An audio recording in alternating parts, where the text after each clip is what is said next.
So ಈಗ ಗಿಲ್ಲಿ ಕಾವ್ಯ ಅದೊಂದು pure friendship ಅಂತ ಗೊತ್ತಿರೋ ವಿಷಯನೇ ಅದು ಆಕ್ಚುಲಿ. ಬೇರೆ ಬೇರೆ ನಿಮ್ಮ ಫ್ಯಾನ್ಸ್ ಎಲ್ಲ ಮ್ಯೂಚುವಲ್ ಫ್ಯಾನ್ಸ್ ಮತ್ತೆ ನಿಮ್ಮ ಇಂಡಿವಿಜುವಲ್ ಫ್ಯಾನ್ಸ್ ಎಲ್ಲ ಬೇರೆ ಬೇರೆ ತರ ಅದು ಬೇರೆ ಹಂತಕ್ಕೆ ಹೋಗ್ಲಿ ಅಂತ ಅವ್ರು ಇಷ್ಟಪಡ್ತಾ ಇರ್ತಾರೆ. ಅದೊಂದು ಒಂದ್ಸಲ ಒಳಗಡೆಗೆ ಹುಡುಗಿ ಜಂಟಿ ಅಂತ ಹೋಗುವಾಗ ಅದು ಕಾಮನ್ ಆಕ್ಚುಲಿ.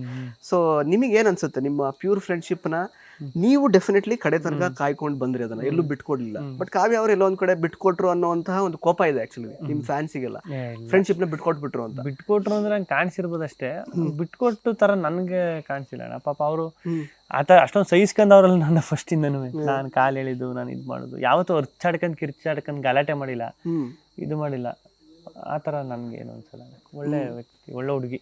ಅಂದ್ರೆ ಏನಿಲ್ಲ ಅಂದ್ರೆ ನಿಮ್ ಜೊತೆಗೆ ಏನೋ ಒಂದು ಕನ್ಫ್ಯೂಷನ್ ಏನಿದೆಯಲ್ಲ ಆಗಿತ್ತಲ್ಲ, ಅದನ್ನ ಅವ್ರು ಧನುಷ್ ಅವ್ರ ಹತ್ರ ಡಿಸ್ಕಸ್ ಮಾಡಿದ್ದೆ ಜನಗಳಿಗೆ ಒಂದ್ ಸ್ವಲ್ಪ. ಅಂದ್ರೆ ಯಾಕೆ ನಮ್ಮ ಗಿಲ್ಲಿ ಅಣ್ಣನ ಜೊತೆ ಇರೋ ಫ್ರೆಂಡ್ಶಿಪ್ ಬಗ್ಗೆ ಇಲ್ಲ ಅವ್ರ ಹತ್ರ ಯಾಕೆ ಮಾತಾಡ್ಬೇಕು ಅಂತ, ಅದು ತುಂಬಾ ಬೇಜಾರಾಗಿ ನಿಮ್ಗೂ ಗೊತ್ತಾಗಿರುತ್ತೆ ಆಕ್ಚುಲಿ. ಸೊ ನೀವೆಲ್ಲೂ ಹಿಂದೆ ಮಾತಾಡಲ್ಲ, ಯು ಆರ್ ಸೇಫ್. ಯಾರ ಬಗ್ಗೆನೂ ಎಲ್ಲೂ ಹಿಂದೆ ಮಾತಾಡಲ್ಲ, ಡೈರೆಕ್ಟ್ ಆಗಿ ನೀವು ಮಾತಾಡ್ತೀರಾ ಏನೇ ಇದ್ರು. ಅಲ್ಲಿ ಸ್ವಲ್ಪ ಅವ್ರಿಗೆ ಬೇಜಾರಾಯ್ತು ಆಕ್ಚುಲಿ. ನಿಮಗೇನು ಅನ್ಸುತ್ತೆ ಧನುಷ್ ಅವ್ರ ಜೊತೆ ಮಾತಾಡ್ಬೇಕಿತ್ತ? ಯಾರಾದ್ರೂ ಬೇಕಲ್ಲ ನೋಡಿ. ಈಗ ಯಾವ ಟೈಮಲ್ಲಿ ಮಾತಾಡೋದು ಅಂತ ನನಗೂ ಗೊತ್ತಿಲ್ಲ.